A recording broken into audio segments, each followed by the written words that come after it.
India के रहम करम से बांग्लादेश एक कंट्री बना और इंडिया को आग दिखाने वाला ये हिम्मत बांग्लादेश को नहीं करना चाहिए।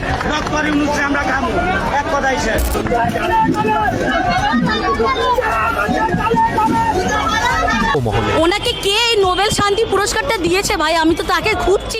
আগুন জ্বলছে বাংলাদেশ ভারত সীমান্তে। বন্ধুত্বের দিন শেষ, শুরু হয়েছে চরম সংঘাত।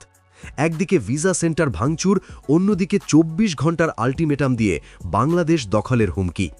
দেশের ভেতরে যখন পিটিয়ে মানুষ মারা হচ্ছে, তখন সীমান্তের ওপার থেকে ধেয়ে আসছে চরম হুঁশিয়ারি। ডক্টর ইউনূসের পদত্যাগ থেকে শুরু করে হাই কমিশন উড়িয়ে দেওয়া, কি ঘটছে দুই দেশের রাজনীতিতে।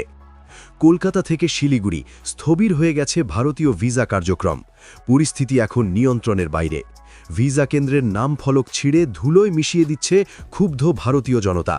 তাদের টার্গেট এখন খোদ বাংলাদেশের অন্তর্বর্তীকালীন সরকার প্রধান ডক্টর ইউনূস। তার পদত্যাগের দাবিতে উত্তাল ভারতের রাজপথ।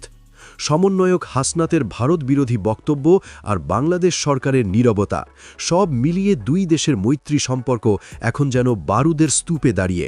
ভারতের যারা সেপারেটিস্ট আছে, বাংলাদেশে আমরা তাদেরকে আশ্রয় প্রশ্রয় দিয়ে যে সেভেন সিস্টার রয়েছে সেটাকে বাংলাদেশ থেকে, ভারত থেকে আলাদা করে দেব। এরই মাঝে দেশের ভেতরের পরিস্থিতি আরও ভয়াবহ। ইনকিলাব মঞ্চের মুখপাত্র ওসমান হাদির ঘটনাকে কেন্দ্র করে যখন রাজনীতি উত্তাল, ঠিক তখনই বানোয়াট ধর্ম অবমাননার ধোঁয়া তুলে এক পৈশাচিক ঘটনা ঘটানো হল। দীপু চন্দ্র দাস, একজন নিরীহ হিন্দু শ্রমিককে নির্মমভাবে পিটিয়ে হত্যা করেছে উচ্ছৃঙ্খল জনতা। ময়মনসিংহে এর প্রতিবাদে জ্বলেছে আগুনের লেরিহান শিখা। আর সেই আগুনের আঁচ এখন ছড়িয়ে পড়েছে সোজা ভারতে, যেন আগুনে ঘি ঢেলে দেওয়া হয়েছে। দেশের আইন শৃঙ্খলা পরিস্থিতি সামাল না দিতে পারায় নোবেলজয়ী সরকার প্রধানের ভাবমূর্তি এখন প্রশ্নের মুখে। তাকে ব্যর্থ শাসক আখ্যা দিয়ে সরাসরি যুদ্ধের হুঙ্কার ছেড়েছেন ভারতের বিজেপি নেতা শুভেন্দু অধিকারী। তিনি স্পষ্ট ভাষায় হুমকি দিয়ে বলেছেন, আগামী ২৪ ঘন্টার মধ্যে ভারত থেকে বাংলাদেশের হাই কমিশন গুড়িয়ে দেবেন এবং প্রয়োজনে বাংলাদেশ দখলে নামবেন। চরম পরিণতির জন্য ডক্টর ইউনূসের সরকার প্রস্তুত থাকুন। চরম পরিণতি আপনারা দেখতে পাবেন। আরে উনি তো মেন্টালিটি জামাত জঙ্গির মেন্টালিটি।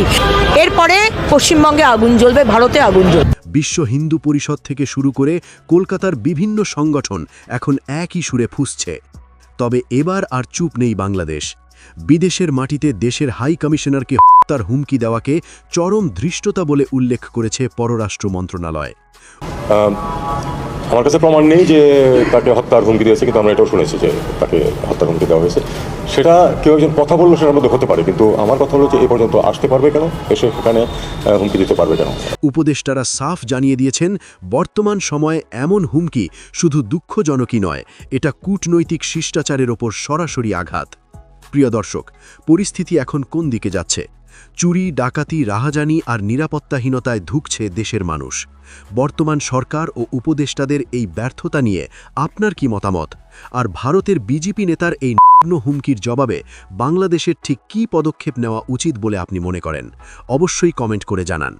পরবর্তী ব্রেকিং আপডেট পেতে এখনই সাবস্ক্রাইব করুন বাংলা কানেক্ট এবং পাশে থাকা বেল আইকনটি চেপে দিন। ধন্যবাদ।